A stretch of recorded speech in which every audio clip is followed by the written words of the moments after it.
Bom dia, vamos começar a reunião. Hoje é a primeira reunião, um pouquinho agitado. Esperar. Bom dia, vamos começar a reunião. Bom dia, nossos professor. Professores online.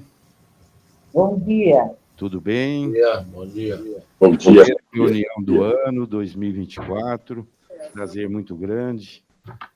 Nós vamos iniciar. Então, eu vou dar uma notícia boa. Teve um ranqueamento, EduRank, que saiu agora com a posição, analisando a posição de 2023.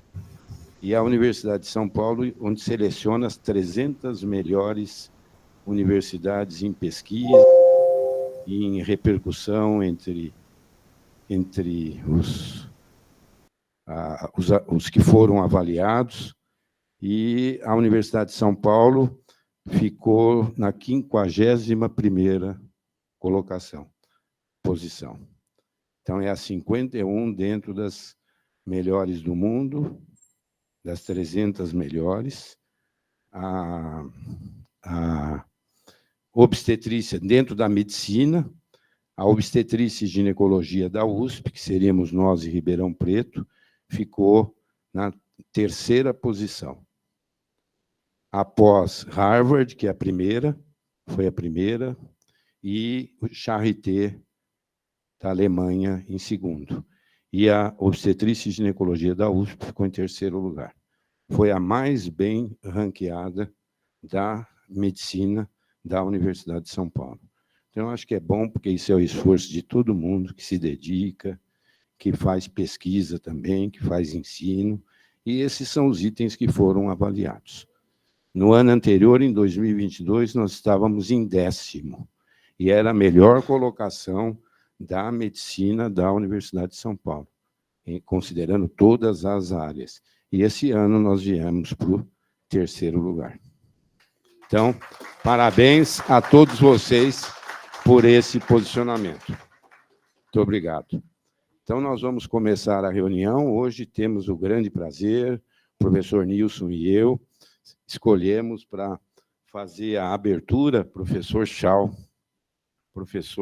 Wen. Ele é professor da disciplina de telemedicina do Departamento de Patologia da Faculdade de Medicina da USP. Ele tem mais uma série de titulações, foi presidente da Sociedade de Telemedicina, mas eu vou ficar só com essa, Chao. E é um grande expert em telemedicina. Por favor.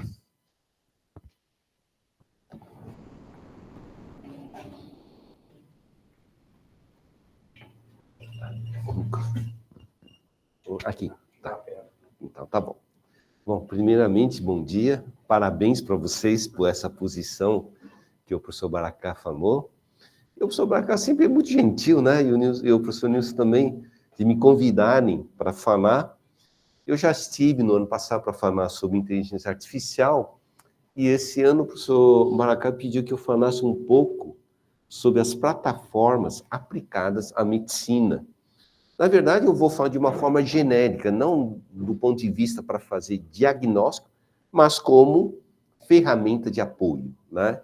E a outra, vamos ter que conversar um pouco também sobre a questão de acreditar demais na inteligência artificial e não assumir a posição de que a decisão é exclusivamente médica e não da inteligência artificial, considerando que a inteligência artificial é uma ferramenta de aceleração, tá? Então, eu já tinha falado, inclusive, na última vez, que a questão da inteligência artificial é algo antigo, tá? Na verdade, ele já é de 56, quando se pensava que poderia ser construído máquinas que imitassem o ser humano, e aí começou a surgir o conceito de inteligência artificial. Naturalmente, em 56, as máquinas eram muito mais limitadas, portanto, faziam coisas elementares, inclusive como o jogo xadrez, tá?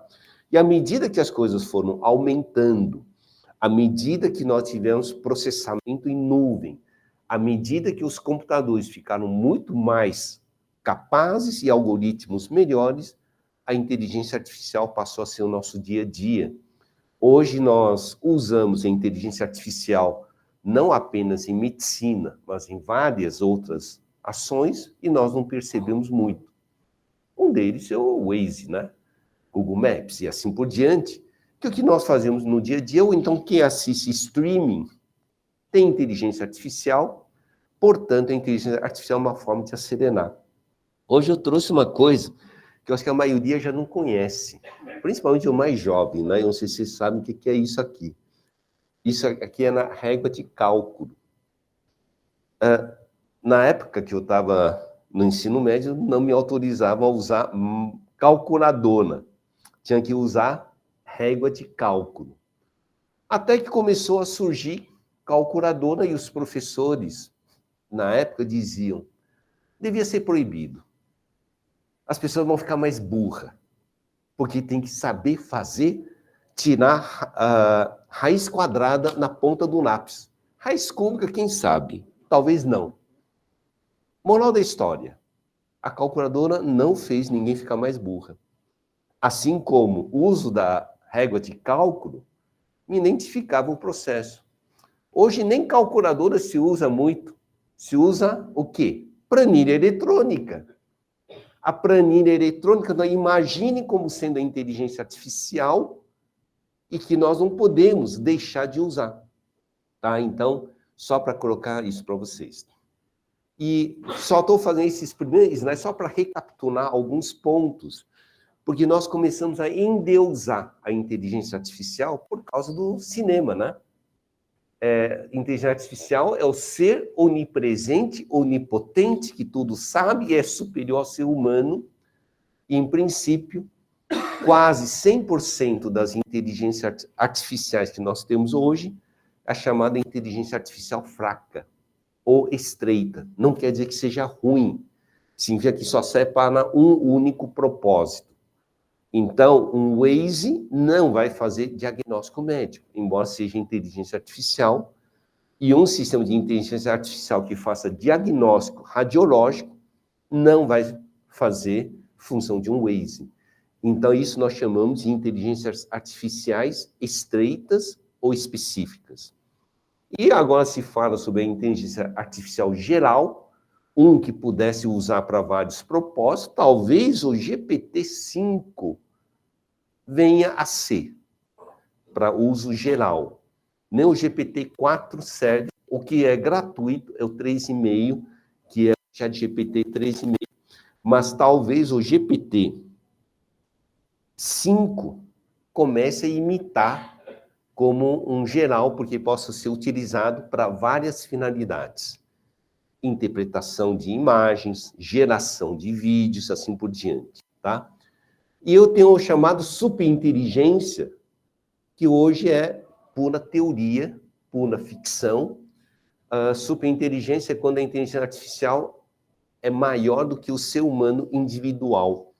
Então as pessoas dizem que o superinteligência seria como uma inteligência artificial superpoderoso. Não, talvez ele seja mais semelhante à sociedade humana e não ao indivíduo, enquanto que esse aqui, ele tende a ser mais um indivíduo, tá? Então, só para vocês verem que hoje quase 100% das inteligências artificiais são chamadas estreitas ou fracas, tá bom?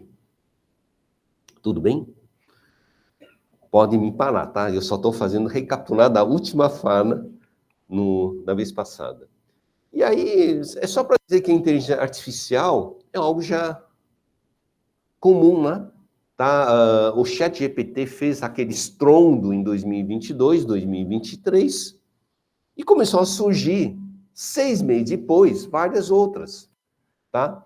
O Bard, que é do Google, o Bing, da Microsoft, começou a se juntar com o ChatGPT.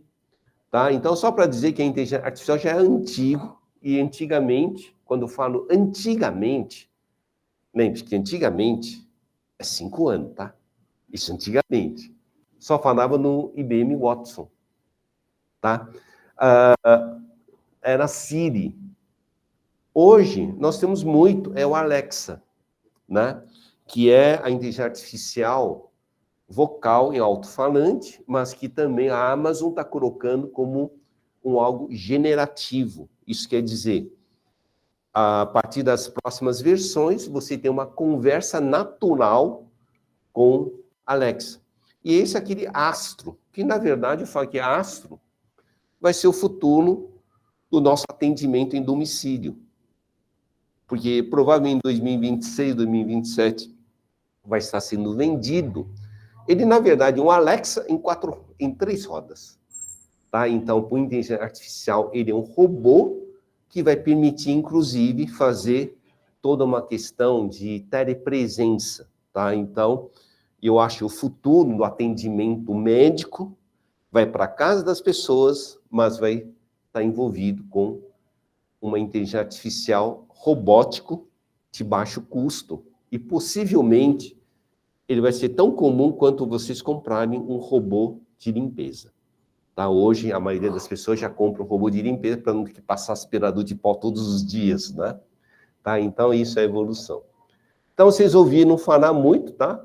A competição, o OpenAI, na verdade, é um apoio da Microsoft, a competição com Google, a Microsoft colocou o Copilot agora também no pacote Office para ajudar vocês a escreverem texto, entre outros. Quando eu perguntei sobre tradução, inclusive a Meta, o Facebook, fez a inteligência artificial tradutor sem ter que converter para texto. Você sabe que a maioria dos tradutores de fala, o que eles fazem? Eles pegam a tua fala, converte em texto, traduz para outra língua e põe o sintetizador para fazer essa mudança. E aí tem uma latência de 8, 10 segundos. A Meta, ela disse que ela fez um outro algoritmo que traduz diretamente do som. Tá? Então, possivelmente, os tradutores universais vão ser cada vez mais rápidos. Tá? Então, isso só para vocês verem que 2024, 2025, estamos na geração da inteligência artificial generativa. Tá bom?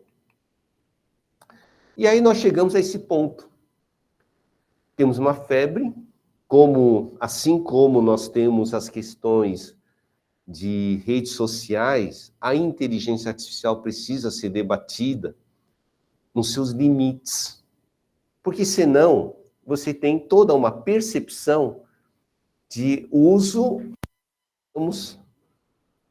sem nenhum limite. Isso quer dizer, você pode usar à vontade. Tá? Então, hoje se discute muito sobre a regulamentação e as aplicações da inteligência artificial na área profissional e pelos usuários. E como instruir os usuários em relação à inteligência artificial para não gerar consequências maiores. E aquela ideia de que o médico vai ser substituído pela inteligência artificial. Então, você tem uma série de questões que hoje precisam ser debatidas, tá? Então, tanto que eu já tinha falado que no ano passado, já no Conselho Nacional de Justiça, já estava começando a discutir sobre o marco regulatório da inteligência artificial no Brasil, assim como existe projeto de lei que tenta disciplinar a inteligência artificial, porque senão nós temos uma explosão muito grande, inclusive de se apossar de dados para fazerem outros usos que não são bem definidos. Então, vocês veem que aí sim, a Organização Mundial de Saúde, tá? Dentro desse PowerPoint, eu deixei os links para vocês poderem acessar e pegar os manuais. Então, você vê que a Organização Mundial de Saúde já está falando sobre os aspectos éticos e a governança da inteligência artificial na saúde. Tá? Então, e aqui são os vários capítulos que falam sobre os cuidados que precisa ter, os cuidados que precisa ter em relação à questão de gerenciamento de dados, da precisão, entre outros.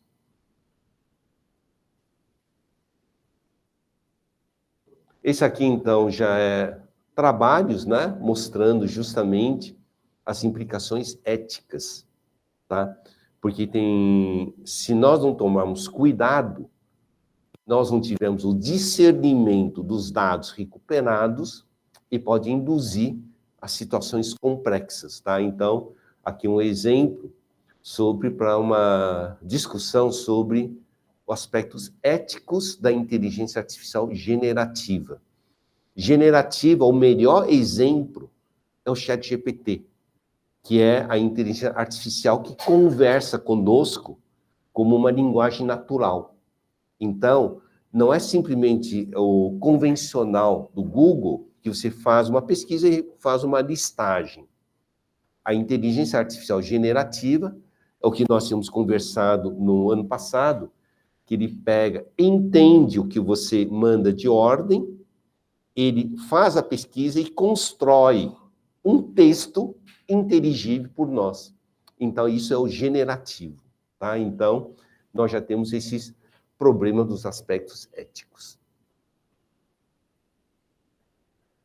Esse aqui, então, é um outro da Organização Mundial de Saúde, que é sobre as considerações regulatórias. Então, você vê que hoje a inteligência artificial já não é mais visto como algo separado. Assim como antes, quando começaram as redes sociais, se achava que é uma diversão. Hoje não. Hoje, redes sociais são estratégias de comunicação, inclui aspectos éticos e inclui os problemas dos fake news. A inteligência artificial entra nesse processo, tá? Inclusive, por causa da inteligência artificial, os fake news são cada vez piores. Quando eu falo piores, não é só imagem e nem texto, vídeo. Manipulação de vídeo, manipulação de som, e aí vocês começam a ter problemas. Tá? Então, a inteligência artificial cria toda uma complexidade que parece que é algo bom, sim, mas quando de uma forma leviana, gera todo um aspecto ético problemático. Imagine a inteligência artificial sendo utilizado para fazer divulgações de propostas terapêuticas não aprovadas, sem consenso científico, como se fosse o mais robusto possível para a população geral. E aí vocês têm um desastre um atrás do outro. Tá? Então, aqui só para dizer que a Organização Mundial de Saúde, aqui eu estou colocando a Organização Mundial de Saúde, só para mostrar como que está ocorrendo, inclusive, essas preocupações nessas discussões.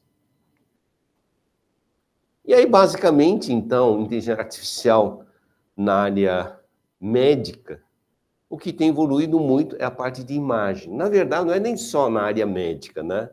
A inteligência artificial, o que evoluiu muito é a parte de imagem. Hoje, vocês entram em portaria remota, reconhecimento facial, não é mais impressão digital. A maioria das portarias estão colocando agora o reconhecedor facial. Então, assim como o metrô de São Paulo, linha amarela, só não autorizaram o reconhecimento online de rosto, porque seria uma invasão de privacidade. Porque a segurança pública, ela queria usar as câmeras para reconhecer eventuais assaltantes. E aí ficou aquela discussão jurídica.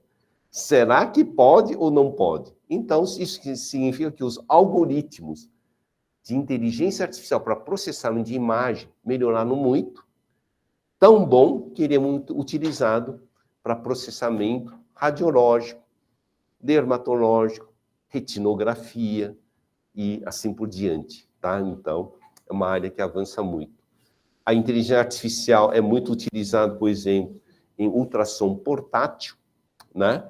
Esse é um modelo que ele vai ver se você está na angulação correta, na pressão correta, para te orientar para a obtenção de um exame de imagem, e ele é um ultrassom para smartphone ou tablet, tá? Assim como um sistema de inteligência artificial para análise, se você tem provado o TIT média, apenas usando o smartphone. Então, você faz um pequeno cone, Embaixo você tem um microfone e tem o alto-falante. Então, o que ele faz? Emite o som, bate no tímpano e ele reverbera. Quando tem líquido na orelha média, a reverberação era diferente. Então, diz, pode ter otite média. Então, o que significa que ele tem um acerto de quase 95% de concordância da presença de líquido simplesmente usando o smartphone. Inteligência artificial. Inteligência artificial é um processo que flexibiliza os instrumentos que nós temos, tá?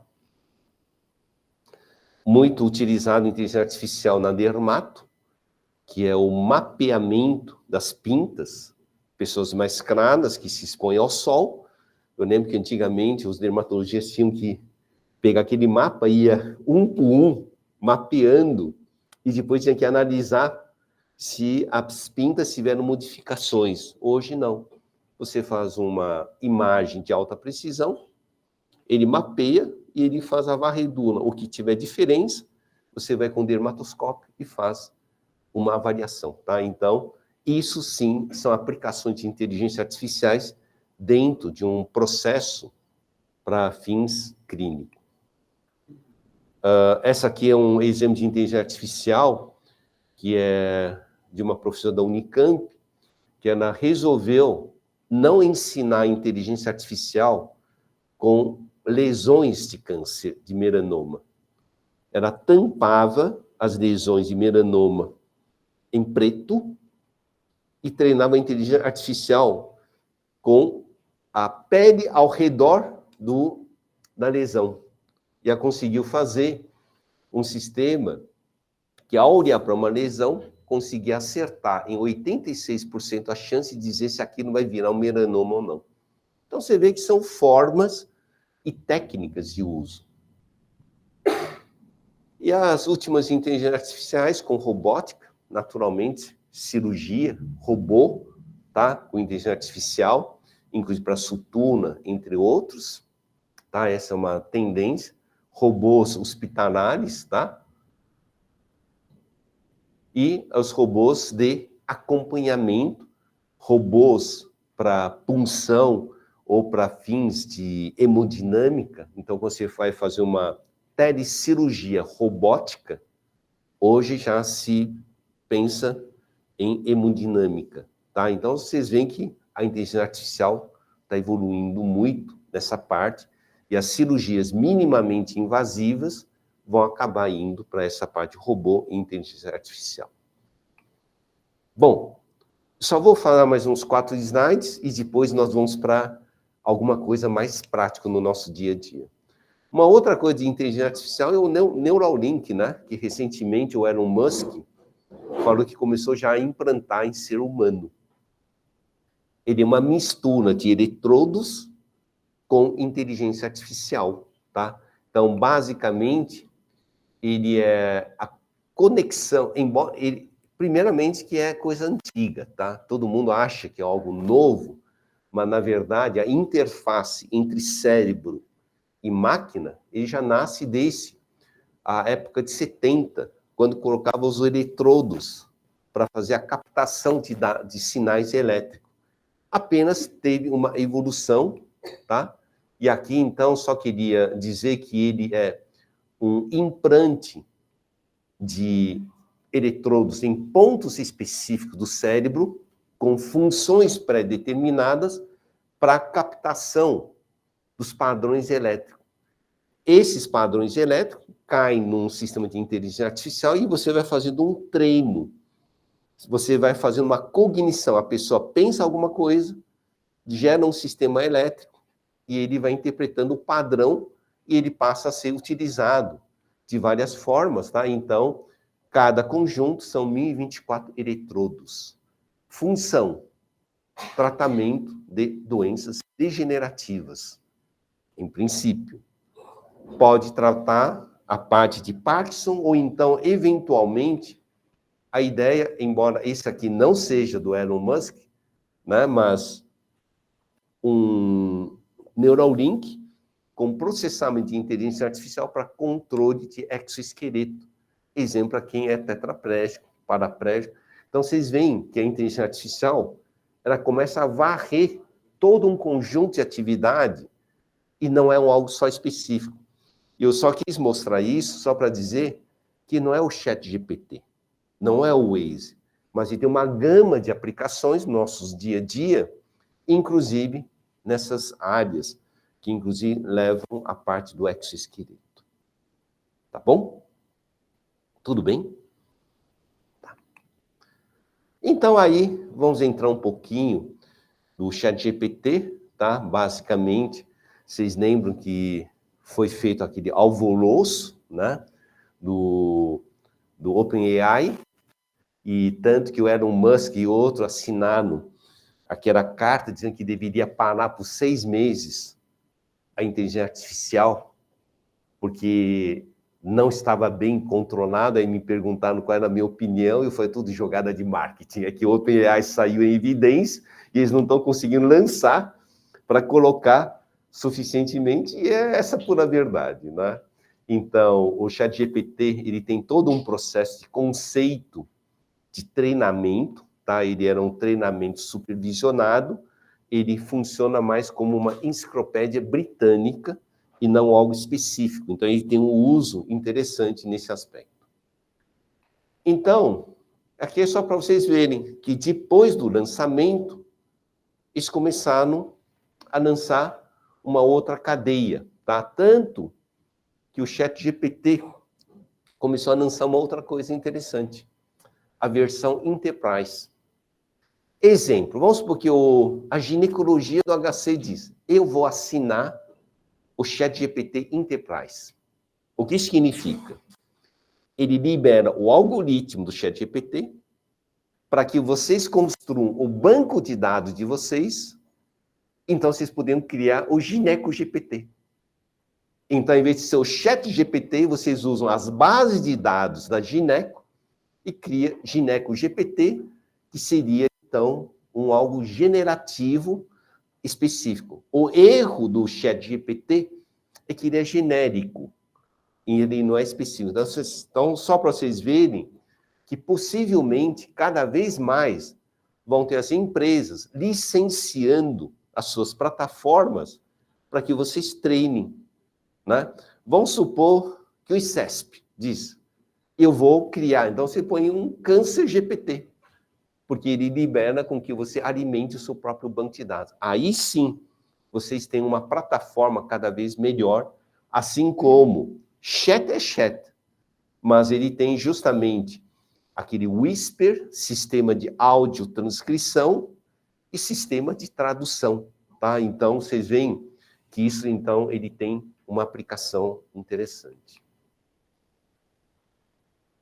E aqui, então, era só para falar que o ChatGPT ele já fala, assim como o ChatGPT 4, se vocês assinam, ele já tem um link para fazer busca online. Vocês lembram que antes diziam que o GPT era restrito ao que foi ensinado, e teve uma atualização até 2022, mas atualmente o ChatGPT 4 você pode assinar, tem um link, e ele faz uma procura, como se fosse o Google, procurando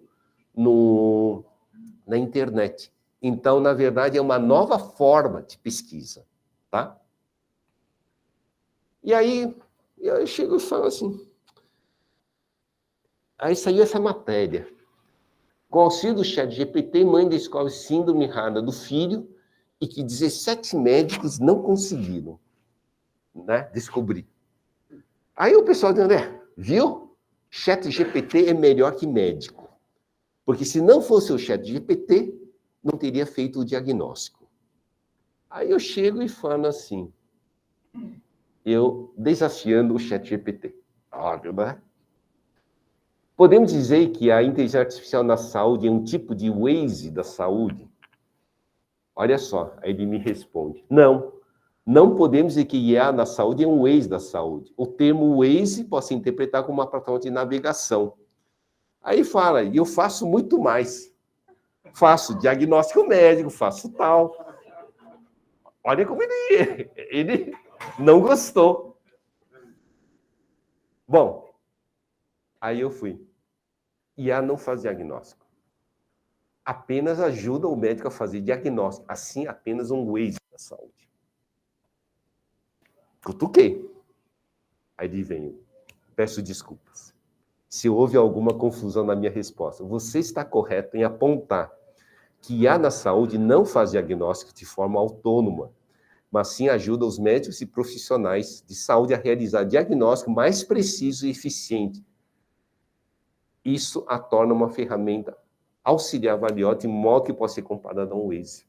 Primeiramente, vocês têm que ter opinião. Não é porque ele te respondeu, você vai acreditar. Eu já entrei perguntando para desafiar. Isso é importante. Aí eu falo, pessoal, o ChatGPT não fez nenhum diagnóstico. O que acontece? Você teve a construção de um conjunto de evidências. O ChatGPT tinha um conjunto de informações. A mãe da criança lançou, ele elencou a possibilidade e algum médico fez o diagnóstico. Não o ChatGPT. O ChatGPT apenas levantou as possibilidades, que foi confirmado por médico. É aí que nós temos que tomar cuidado com a mídia. É como se agora nós tivéssemos um ChatGPT, um ser supremo. Mas ele é bom para fazer varredura. Às vezes você diz, puxa, não estou conseguindo correlacionar. Você coloca e ele vai fazendo a varredura. E aí que sim. Então, só queria dizer que a inteligência artificial não faz o diagnóstico. Ele aumenta a velocidade da varredura para a tomada de decisão. Mas se você não souber tomar decisão, vão fazer coisa errada. Tá? Então, você vê que ele já me respondeu aqui, ele já baixou a orelha e disse, olha, até que você tem razão, pode dizer que eu sou o Waze da construção de raciocínio, né? Aí eu pus, então, em saúde, IA pode ser apenas um Waze de saúde que orienta e ajuda médicos, pesquisadores, profissionais e população nos aspectos da saúde. Nada mais do que isto. Você vê que eu agora já fui até muito mais incisivo. Ele disse, sim, você está correto. Eu achei interessante a inteligência artificial generativa se retroalimentar. Ele vasculha, tem uma posição, retorna, mas aqui nós tivemos uma construção, uma retroalimentação. Tá? Então, a inteligência artificial generativa, possivelmente, vão chamar 2030, um processo investigativo dentro de um hospital, vai ser baseado no tipo Enterprise, né? Que eu falei, o hospital vai ter um banco de dados, treinando um GPT, e provavelmente vai ser algo vocal. Então, ele vai ser bom para quê? Padronizações de conduta, raciocínio investigativo com data lake do próprio hospital, interligação entre os hospitais, e aí sim nós temos um uso adequado de inteligência artificial. E a inteligência artificial generativa pode ser utilizada também para treinar, nos informe aos pacientes para fazerem as orientações em domicílio ou outros. Tá? Então aqui eu só quis trazer essa cena só para dizer como que ele me respondeu no início e como em tom afirmativo eu fiz mais 2 declarações e ele disse, não, você tem razão. Né? Tá bom? Então, aí ele continua, essa analogia é útil para entender que a IA não é uma substituição para os profissionais de saúde ou para o conhecimento médico, assim como o Waze não substitui o motorista. Tá? Então, esse é um ponto que eu só queria trazer para vocês. A inteligência artificial ela pode servir para muita coisa.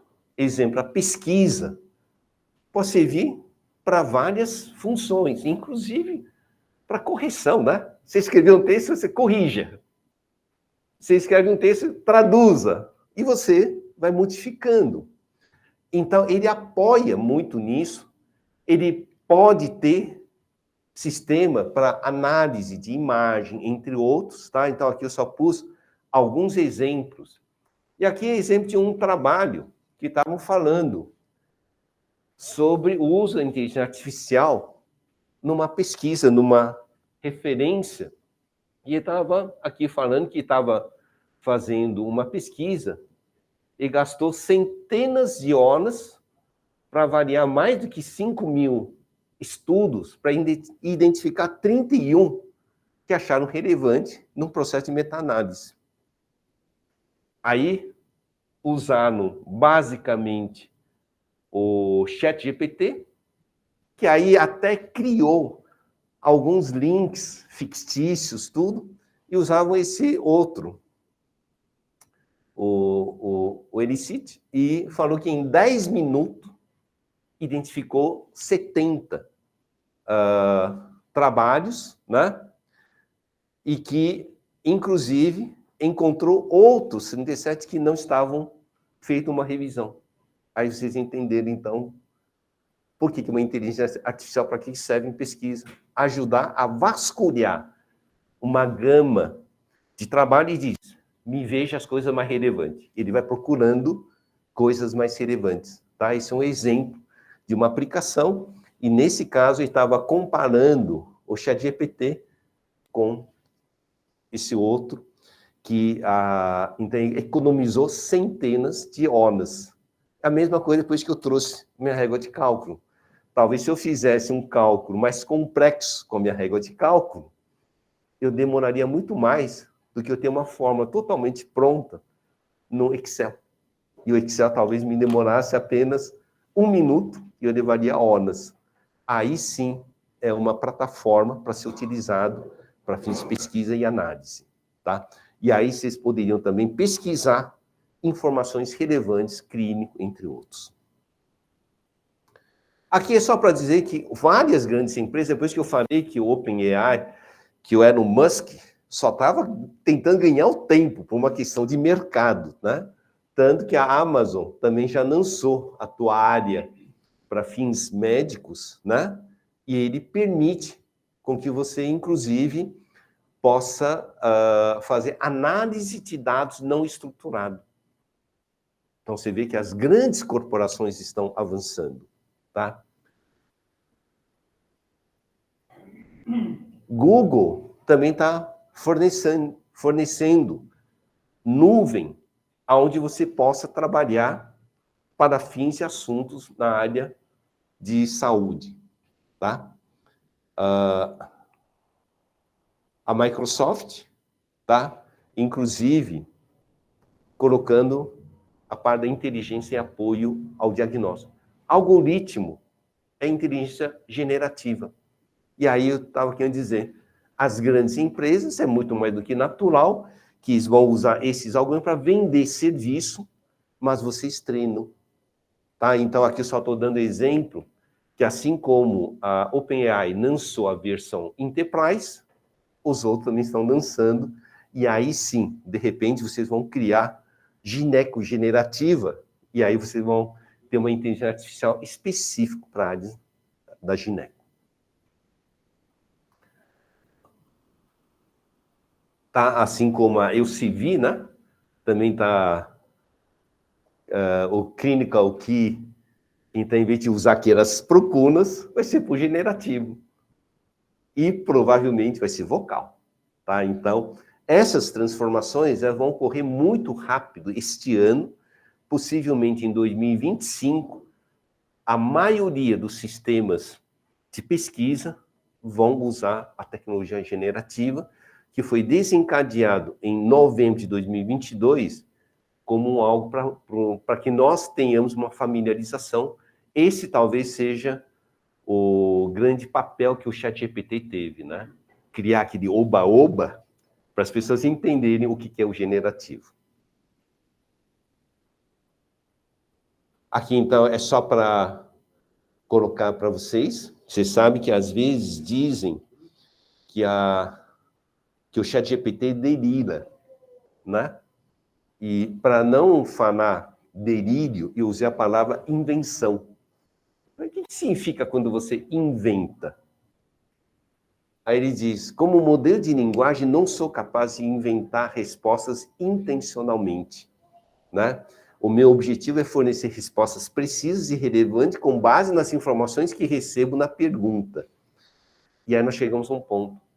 Se ele é treinado com dados insuficientes ou de pequena confiabilidade, ele vai usar aquilo para escrever Como ele tem que escrever de forma assertiva, então ele enrola.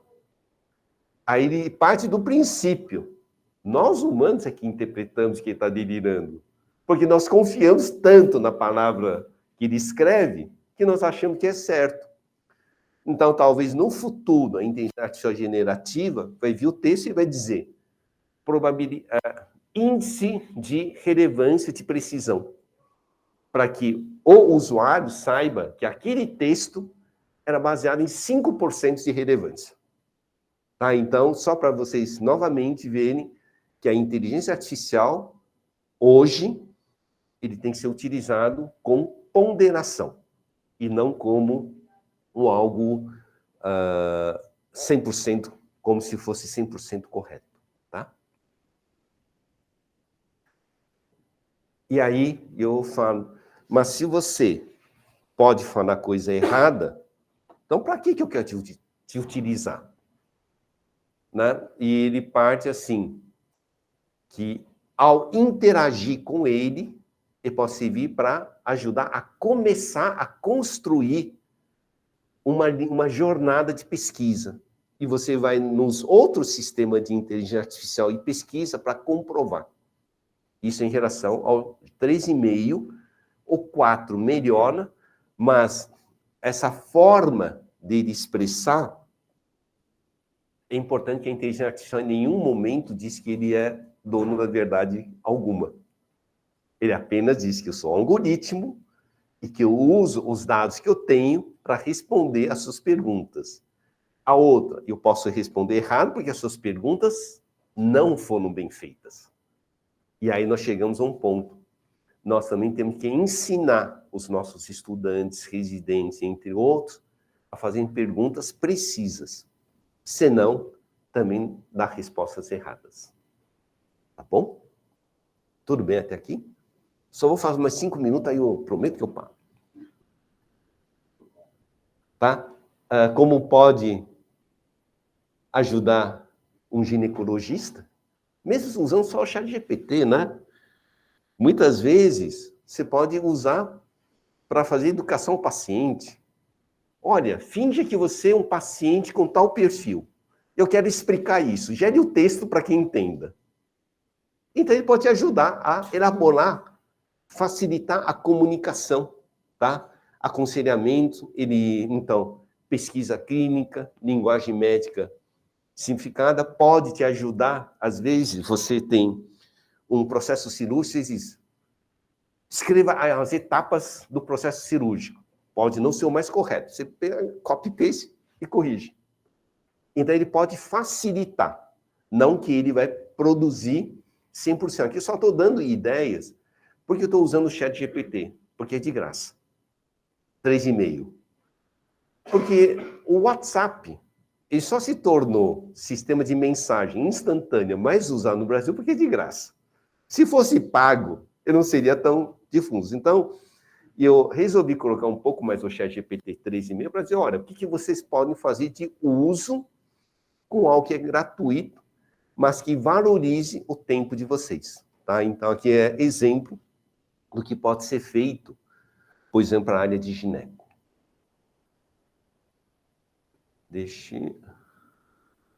Aí eu pus para gineco e para obstetrícia. Tá? Eu não vou ler tudo, porque vai ser maçante, então só para dizer que já tem aqui. E no meu PowerPoint eu coloquei alguns links que pode ser que vocês tenham interesse, né? Inteligência artificial para pesquisa científica, né? Então, naturalmente, que estão incorporando o algoritmo de inteligência artificial para vários propósitos. Então, eu fiz uma relação, alguns para fins de pesquisa científica, tá? Para ajudar a escrever trabalho científico. Lembre-se, aqui não é plágio e nem para simplificação. Às vezes, você faz a estruturação, pega e começa a trabalhar em cima. Tá? Então, ele pode te ajudar a agilizar todo esse processo. Tá? Inclusive, o Mendeley, que é muito utilizado, ele já tem a parte da inteligência artificial colocada. Para ajudar em estatística, tá? Então, hoje, inclusive o ChatGPT-4 e alguns outros para estatística, você pode pegar a planilha de dados, joga e diz, me faça uma análise da correlação disso com isso. Ele faz o processamento para vocês.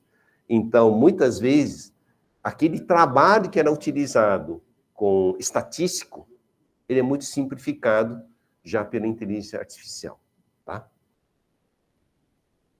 Para ajudar em diagnóstico, mas aí ele vai depender muito de especialidade para especialidade, tá? Então, aqui eu coloquei, são de alguns, que é para ajudar a fazer diagnóstico. Tem esse Babylon Health, que era na Inglaterra, que já estava utilizando, inclusive para fins de aconselhamento de atenção primária para a população do Reino Unido, tá? Então, e o Babylon Health estava interligando há 3 anos atrás com Alexa, tá? Para que a população pudesse fazer perguntas e ele interagiria com um banco de dados do Serviço de Saúde Pública do Reino Unido. Esses aqui são exemplos que, para a área de gineco, são 2 sites, né? De repente, vocês queiram ver, tá? Um desses, inclusive, é para a área de detecção precoce de câncer de mama, mas esses são, novamente, eles cobram, mas são plataformas que cada vez mais são utilizadas para fins de gerenciamento de doenças. Novamente, para ajudar a diagnóstico, só queria...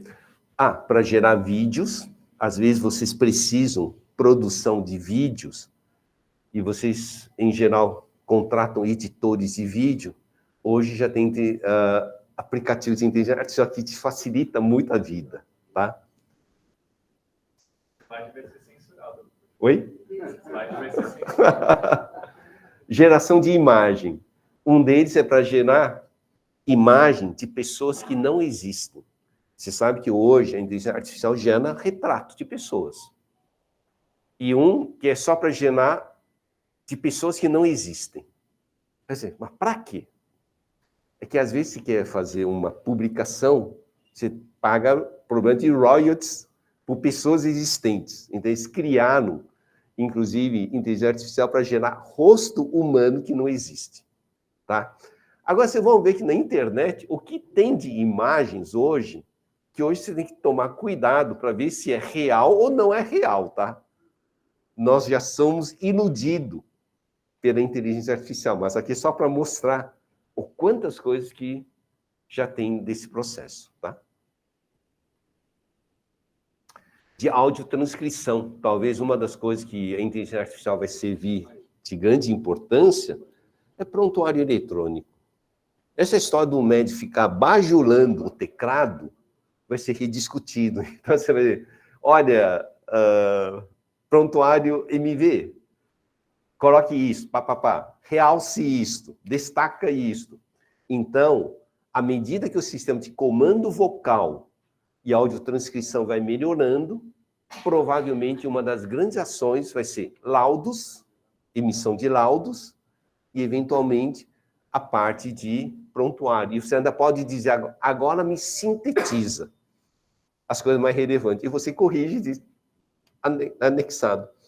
Isso tudo deve estar evoluindo muito até 2026. E é isso, tá? Desculpe a correria, mas só queria fazer um apanhado.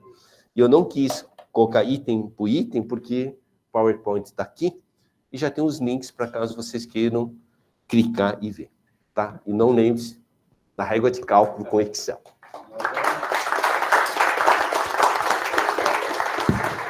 Parabéns, professor Chau. Você mostrou na sua apresentação que precisa voltar daqui 6 meses. 5 anos foi pouco tempo. 1 ano ou menos que teve aqui já trouxe muita coisa a mais do que você apresentou na reunião anterior.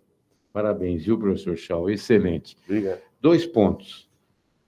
Não substitui o médico, como você bem frisou. Ele ajuda no diagnóstico, faz uma série de de pesquisas, mas não substitui o médico. Eu acho que isso é realmente importante. E a parte ética do uso dessas plataformas. Eu acho que isso é muito importante aqui para nós, não só para os mais jovens, como também para os mais experientes.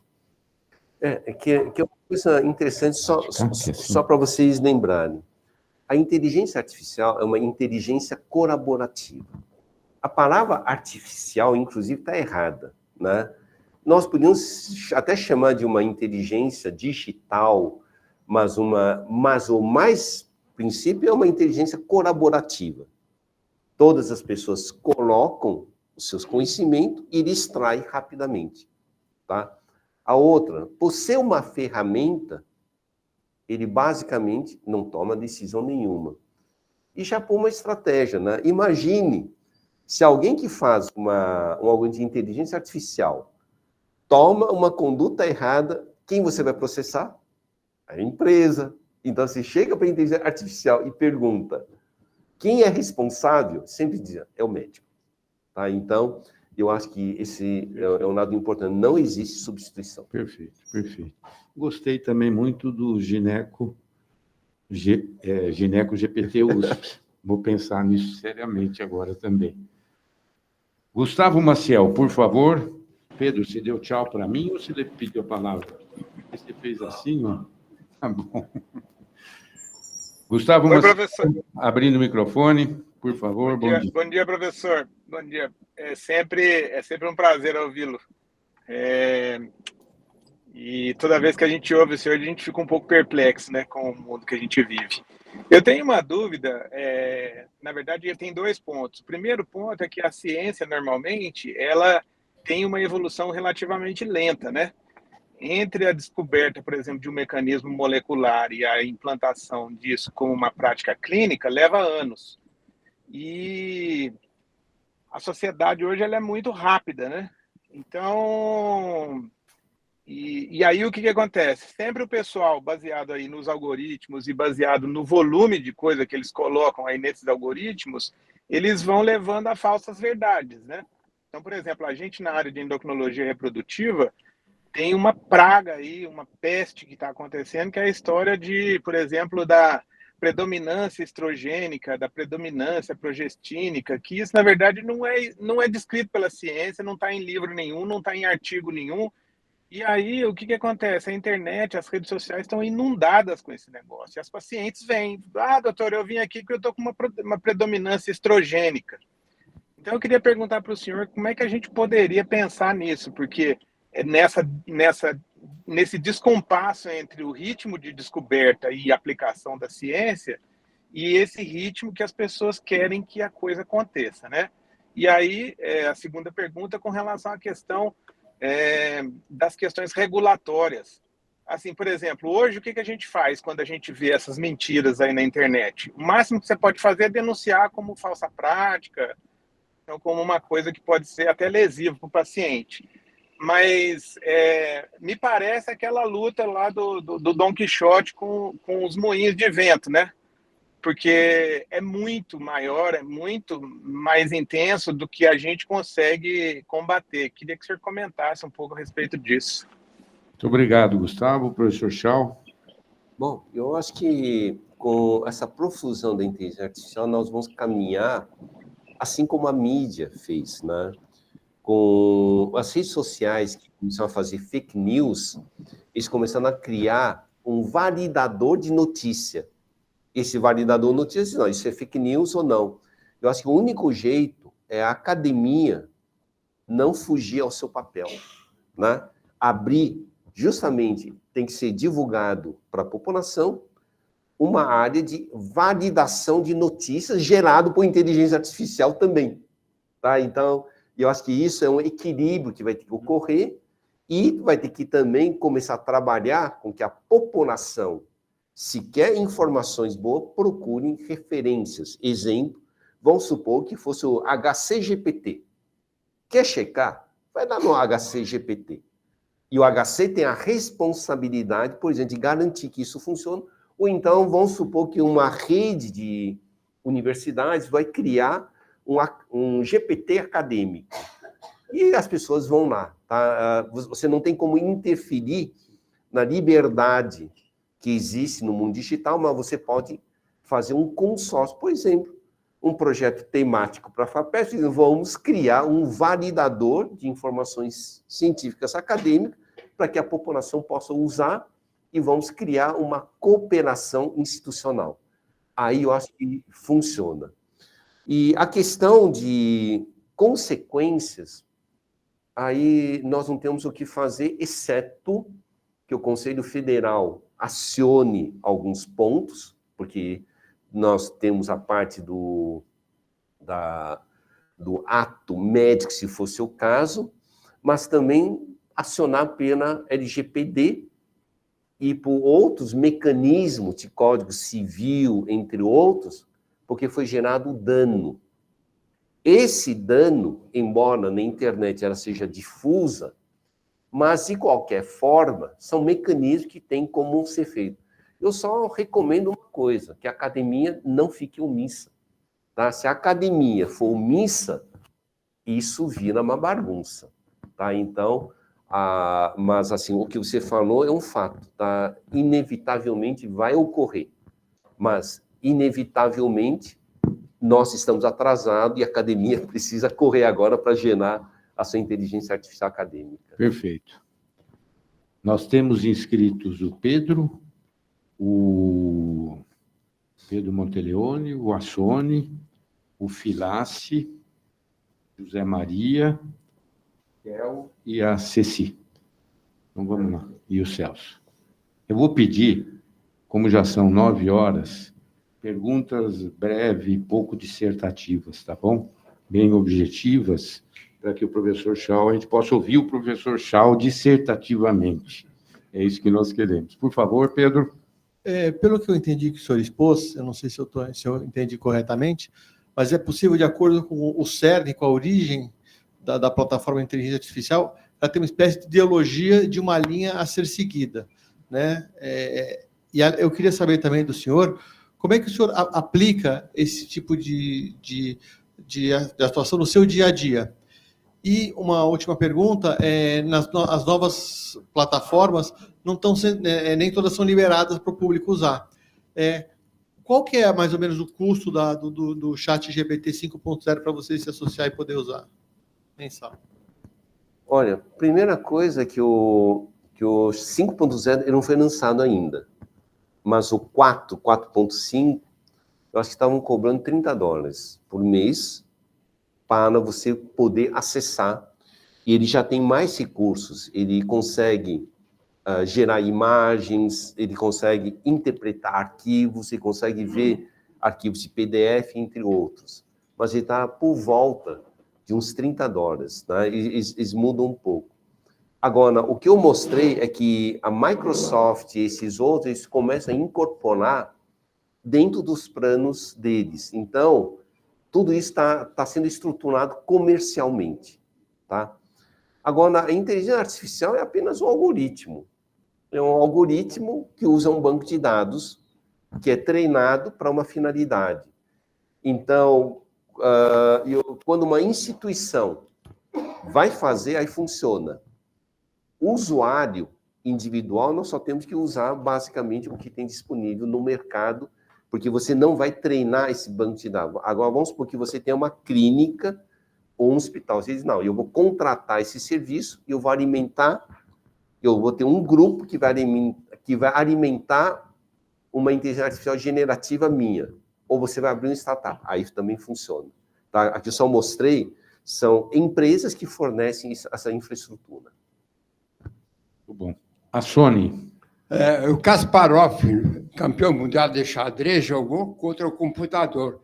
Parece que ganhou uma e perdeu 2. Então, quer dizer, a inteligência aí está... A máquina está superando a inteligência humana.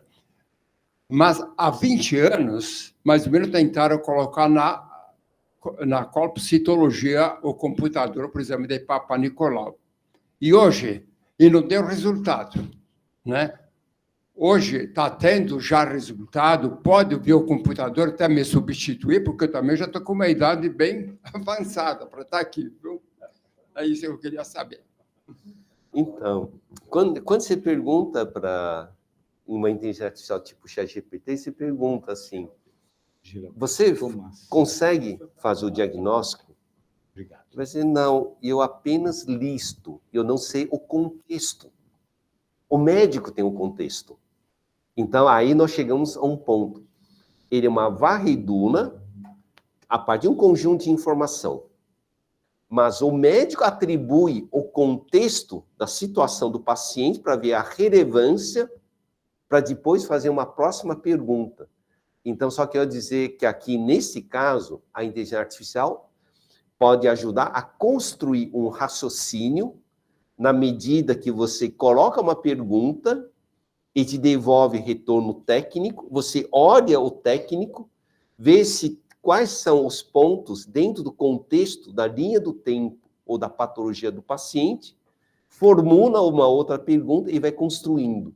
Para isso ele funciona. Ele sozinho, um dos pontos do limite dele é esse. Ele diz, eu não sei contexto nenhum. Não sei contexto clínico, apenas falo porque você me colocou. Né? É a mesma coisa que quando alguém te pergunta alguma coisa sobre o paciente com algo telegráfico, diz, calma, deixa eu ver o paciente, deixa eu ver. Então, é mais ou menos isso. Então, eu acho que, inclusive, imagens, ele só consegue dizer, provavelmente isto. Mas você pode dizer, olha, não pode ser isso, porque tem isso que é contra, isso que é a favor, aí ele passa para um outro nível, tá?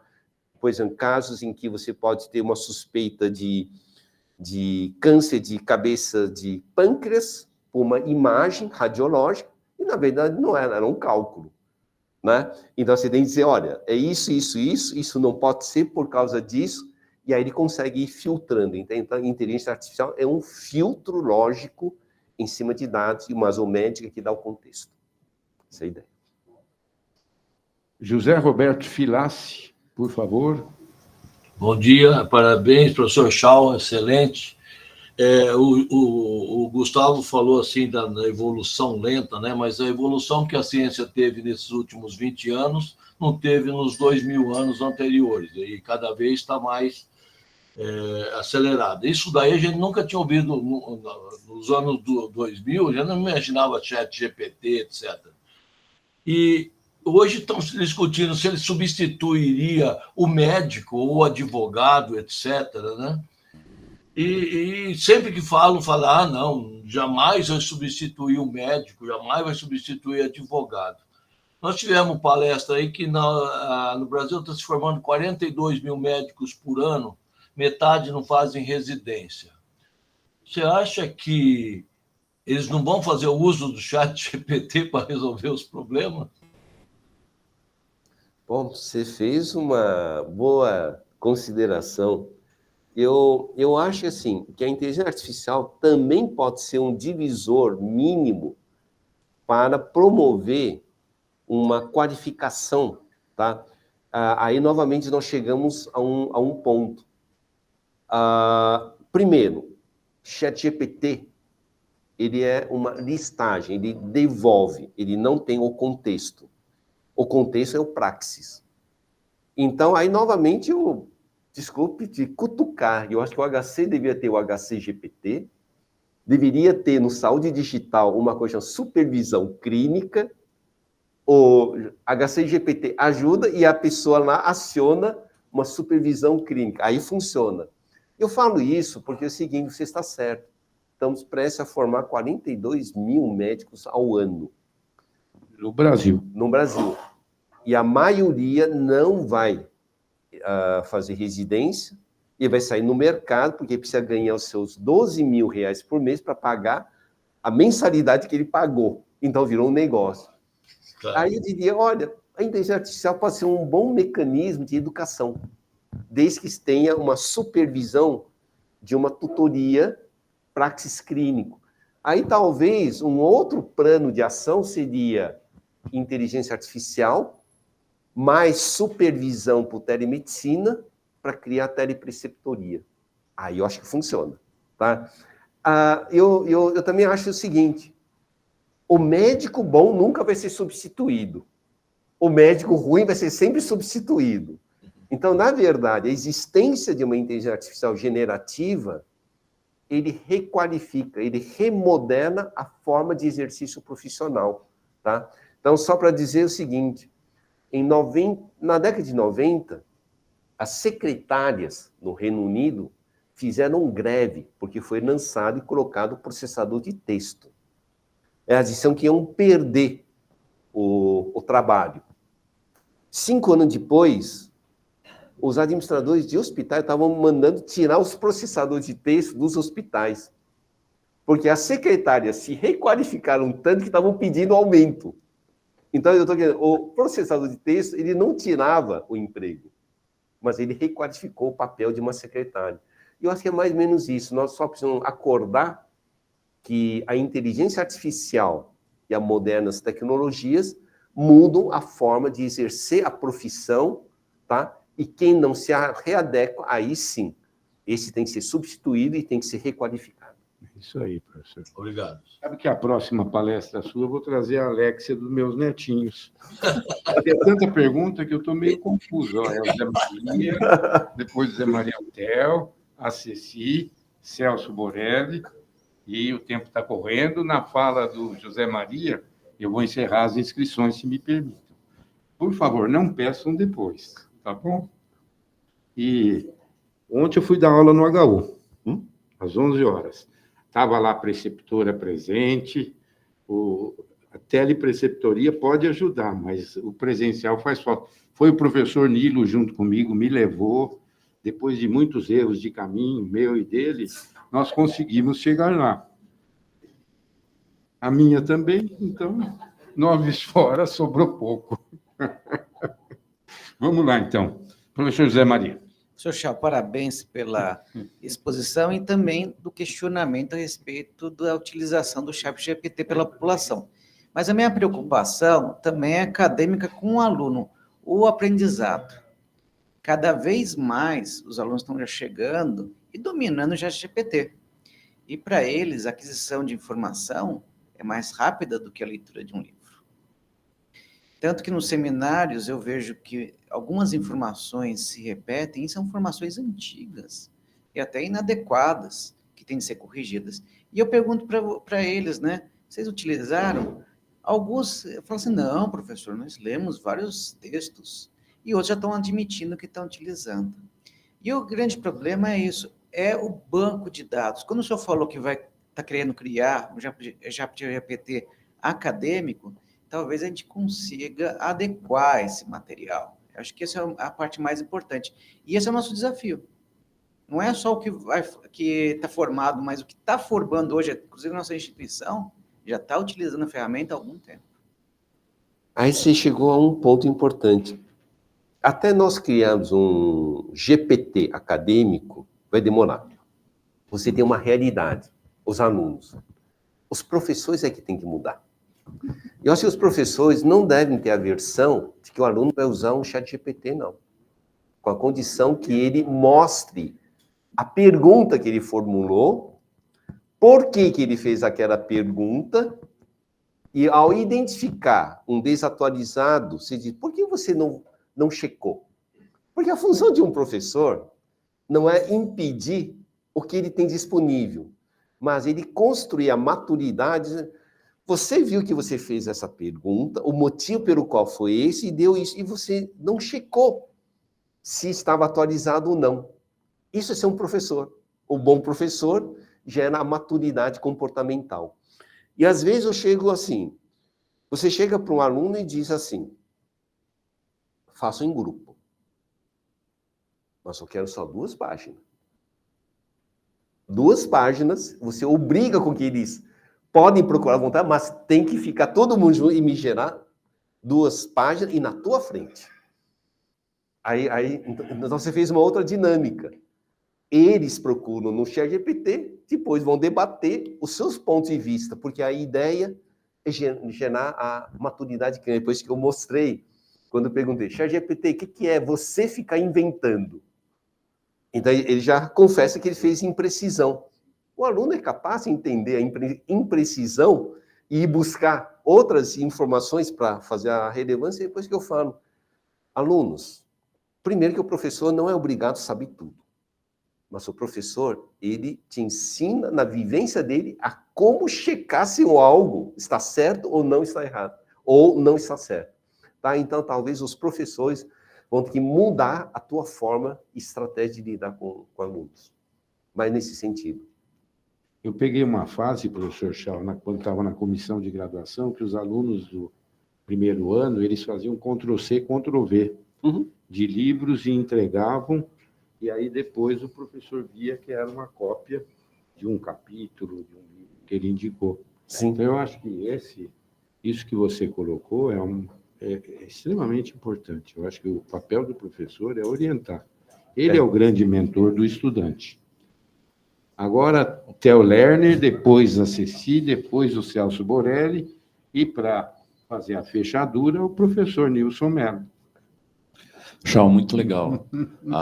A tua palestra está sempre trazendo muita novidade. Acho que o negócio da inteligência artificial, ele está mudando a nossa noção de realidade, né? Porque a gente não está muito preparado para interpretar imagem e som, né, como uma coisa diferencial que é criado agora pela inteligência artificial do que é realidade. Isso está mudando, inclusive, para a nossa nova geração. E uma das coisas que você falou é que a inteligência artificial ela nunca te confrontou, né? Quando você confrontou a inteligência artificial, ela foi concordando com você. O quanto isso vai gerando viés, né, nas pesquisas, no que a gente faz, que a inteligência artificial sempre vai levar para onde a gente quer.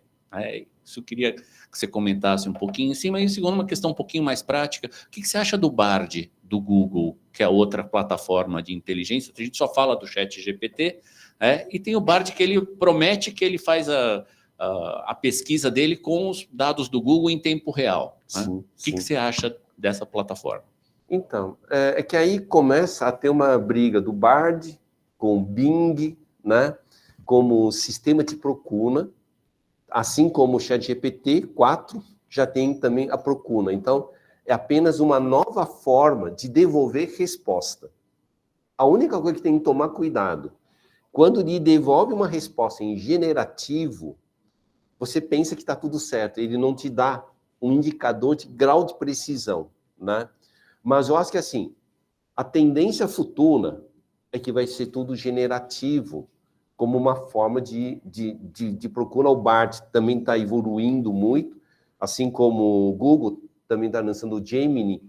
E, assim, vocês vão ouvir tantas inteligências artificiais e, no fim, vai sobrar 4, 5 que tem um mecanismo de procura, tá? Então, hoje é porque a internet tem informação demais. Então, a procura por inteligência artificial é para filtrar as coisas mais significativas. E eu não duvidaria que as suas procuras vai ser assim. Procure por isto com os indicadores de 95% de significatividade. Vai ser a forma como nós vamos interagir. Então, o que nós temos que ensinar é uma nova forma de conviver com uma realidade e não naquela forma clássica, né? Eu sou da época do Yahoo Alta Vista, se digitar uma palavra-chave, vinha 6, 7. E o teu desafio é dizer, será que não tem um buscador melhor? Hoje não, vem 1 milhão, né? Professor, Chau, o senhor me lembrou, eu era, o Nilson também, da época do Index Médicos.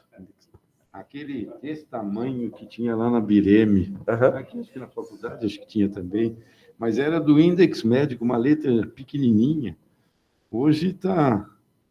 O senhor era do Yahoo, eu era do Index Médicos. Ceci, por favor, professora. Primeiro, quero agradecer. Eu saí de casa, minha filha disse assim, mas você vai para uma reunião, coisa chata. E não foi nada chato, foi muito legal. Muito obrigada. Mas a minha questão é assim, o ChatGPT é grátis, mas não existe almoço grátis. Quem paga e o quanto esse financiador vai influir sobre a minha decisão, sobre a minha posição, sobre a minha postura e o que eu vou fazer em seguida. Olha, a impressão que eu tenho é que o ChatGPT 3.5, ele é um tipo shareware. É amostra grátis.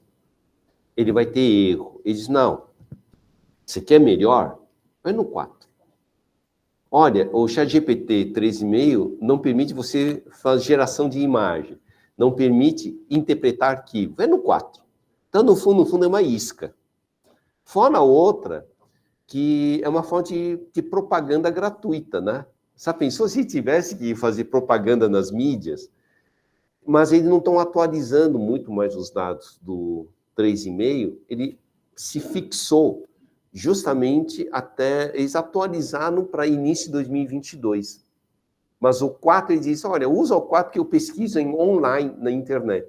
Então, ele é sim, mas é uma amostra grátis para você fazer assinatura no pago. É por isso que $30, né, por mês.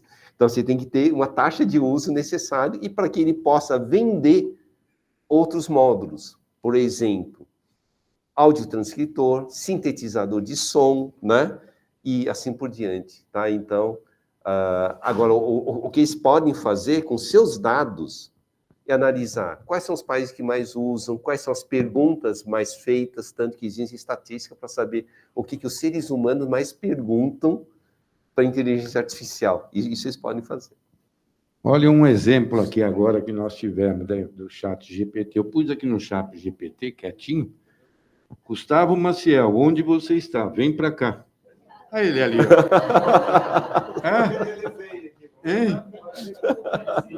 Hein? É que você não percebeu, mas quando ele fez a pergunta, eu vi o cinto de segurança, ele estava dirigindo de lá para cá. Então, ele estava incorreto, dirigindo e fazendo um discurso grande para uma perguntinha. Mas foi bom, foi muito bom. Celso Borelli, por favor. Muito obrigado, professor Schau. Muito produtivo para nós médicos que usavam o Index também. É muito produtivo chegar onde nos últimos 5 meses, né, vai evoluir. As perguntas que foram colocadas eram as minhas dúvidas principais. Então, sobrou uma só. Quem alimenta os chats 4, quem que alimenta? Segundo, quando se cria fora do generativo um específico chat HC obstetrícia, a clínica vai alimentar esses dados. Isso vai para o geral ou isso vai ficar restrito ao independente, ao específico? Entendi. Bom, a primeira coisa, assim, no caso dessas empresas, na parte contratual, ele parte do princípio que quando você assina a versão corporativa, ele não usa seus dados para o sistema geral. É teu, é uma questão de confidencialidade, né? Então, tecnicamente, está no contrato. A não ser que vocês tenham alguma outra forma de contrato que seja multicêntrico. A outra coisa, que no futuro, toda inteligência artificial tem que ter um grupo de auditoria. Porque uma vez que você treina e uma vez que ele se remoderna de acordo com as conversas, você tem que ter sistemas de pessoas que estão checando por perguntas que emite para ver se a precisão ainda continua igual. Senão ele pode distorcer. Então, a inteligência artificial não é eterna, ela se remoderna. Então, você tem que ter os treinadores de inteligência artificial e tem que ter os auditores da confiabilidade dela, senão você tem que lançar novas perguntas e respostas para recalibrar. É isso que não é dito, tá? Teve uma vez que Samsung, eles lançaram um jogo no Brasil para criança, e de repente os pais começaram a falar, como jogo para criança só fala palavrão? É que teve um sujeito que usou e começou a lançar só palavrões, né? E as crianças iam fazer, e a inteligência artificial retornou só palavrões. E Samsung viu que não dava para corrigir, deu um delete. Não tinha mais em português. Às vezes você tem que chegar a um extremo, então tem que tomar muito cuidado de ter uma equipe que monitora. É só pensar no Wikipedia. O Wikipedia, para que ele conseguisse uma credibilidade, ele tinha que ter um núcleo duro, forte, que fosse validando as coisas. A inteligência artificial... Muito bom. Professor Nilson Roberto de Mello. Só queria te parabenizar, Chá, pela bela apresentação. Acho que, como o professor Baracá falou, acho que você tem que vir, acho que mais vezes com menor intervalo de tempo. 6 meses, acho que será uma eternidade, não é isso? Muitas das coisas que eu poderia perguntar já foram feitas, mas eu acho que a universidade, ela tem agora um dilema importante à frente. Ela costuma ser mais lenta, né, do que o habitual nos tempos atuais. Nós vamos ter alunos novos, diferentes, com habilidade bastante grande em mexer, né, nessas áreas, professor de diversas idades, né, alguns mais longevos, outros mais jovens, e isso vai ser muito importante em criar um núcleo duro, que eu acho que é fundamental, para poder alimentar as informações, né? E do ponto de vista ético, esse é um grande problema, né, que é o que nós estamos vendo hoje nas fake news, porque uma informação errada na área de saúde, ela pode trazer um prejuízo extremamente grande e rápido em muito pouco tempo, né? Então, isso é de fundamental importância. E gostei muito do que você falou da questão hoje da digitação. Esse é um grande problema. A gente perde cada vez mais tempo, né, na digitação para você se precaver de ações jurídicas, e isso poderia ser feito de uma forma mais rápida. Mas só uma pergunta para você. Quando vem aquela que eu estou falando aqui em português e o chat, qualquer coisa, já está me falando em uma outra língua, em japonês ou qualquer mandarim, por exemplo. Aham. Eu estou falando aqui Sim. e está saindo com um delete de muito pouco tempo em uma outra língua. Aham. Porque isso uniformiza mais, né? Quando você viaja em outro país, a língua sempre é o inglês, né? Uhum. Que não é uma língua nativa da gente. Então, isso facilitaria muito, né? Uhum. Porque uma coisa é você falar na sua língua nativa, em que você tem uma habilidade maior até de gesticulação. E outra coisa é que é uma língua que não é a sua e que você não tem habilidade. Bom, teoricamente o Skype faz, né? O Skype ele já faz uma tradução vocal online em até 50 línguas. Ele tem uma latência. Ele tem uma latência de 5 a 8 segundos. O Samsung, o S24, né, que estão lançando, e já vem com uma inteligência artificial generativa, e uma das coisas que está se propondo é que ele também vai poder fazer tradução online. Olha, eu acho que vai ser da capenga, mas eu acho que em 2026 os celulares vão ser as melhores formas de tradutor universal. Provavelmente você vai andar com ele, vai usar o headset, vai estar falando e ele vai estar traduzindo vocalmente. Depois que eu falei lá do Meta, que ele criou um outro algoritmo que faz a tradução a partir do arquivo de áudio. Ele não precisa sintetizar em texto para converter e depois produzir o som. Então, eu acho que isso está muito próximo. Provavelmente, o S24 já vai estar com um protótipo desse tipo. Ontem, nós tivemos uma live que o professor Nilson participou, eu estava como moderador, e o Luciano Pompei. Hoje de manhã cedinho, encontrei o Bruno lá bem cedinho, aí ele me mostrou. Ele já converteu? Porque, não, a própria Sociedade Internacional de Ginecologia, de Endocrinologia Ginecológica, fez a tradução, estava lá para o inglês, à medida que o Nilson ia falando, ia aparecendo o que ele falou em português e em inglês, no cantinho da tela. Eu vi isso ontem. E hoje ele me mostrou, o Nilson falou em português, me mostrou a gravação em inglês. Em inglês, em espanhol, simultaneamente.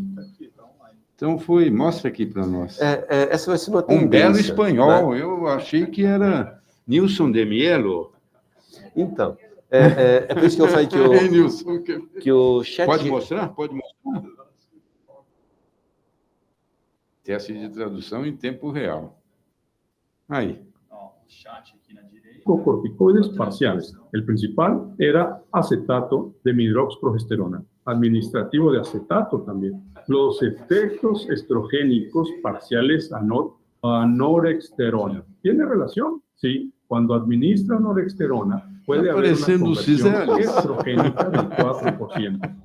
Tenemos los defectos antiestrógenos parciales que yo Ah, llevo qué en positivo. belleza. Aunque los dos Y o la inglés señora también. androgénica parcial lleva en el registro Depois eu anabicisterona, um y pouquinho en também, relación não al precisa receptor de mostrar, não. estrógeno es lo contrario, lleva en el...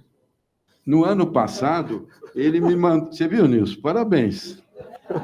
No ano passado, o Bruno me mandou uma aula do. Foi minha, né? Tem a do Messina. A do Messina e a minha. Eu Mas a registro minha, eu até análise mostrei para do minha Messina. esposa, né? Falei, olha aqui, eu estava falando em japonês.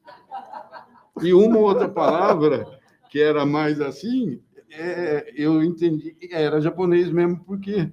Mas era a minha voz falando em japonês. Ele, hoje, a só tem o calibrador de timbre e sotaque, ele traduz e usa o mesmo timbre. É isso aí. Mas foi super interessante. E eu acho que vai ser normal. A em Ashida, 2026. professor Ashida, eu estava falando em japonês. Então tá bom. Professor Chao, muito obrigado. Obrigado, foi uma honra. Excelente. Obrigado pelo convite. E voltaremos no segundo semestre. Obrigado, obrigado. E vamos conversar sobre o gineco. O HC eu não tenho influência no HC, mas na